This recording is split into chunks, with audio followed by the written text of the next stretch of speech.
پشتی که طالبان در سال 2021 ده افغانستانی به دست خست و هیزن آمریکی و ناونتوی در رفشه که آلوز جور درکتن جیانا جن و کچن افغانی گوهری طالبان دبستان دویمین بو کچان گرت و قدخین دن دانی لسر جنان که دناف ده مافی کارکرنجی هیه.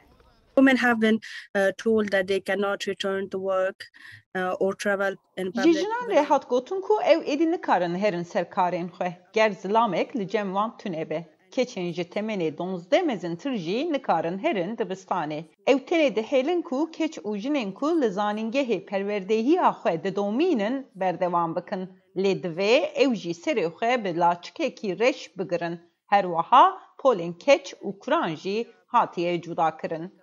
نها جن به تنه بکارن مال خوار مجولن تنه چالاکی جنان اوه که هرن دکانن تشتا بکرن و سردان خزمین خو بکن. I'm in touch with our Women for Ez bi beşdervanên rêxistina Women for Women International rê têkildarım ji vegera Taliban û kontrolkirina wê ya Afganistanê vir ve. Ew hemû pir metirsîdar in. Women for Women International grupa rêxistinekî sivîl li Afganistanê armanca rêxistin parastina mafên jin û keçane rêxistin ofîsên xwe di meha yekê ya vê salê de dîsa vekir.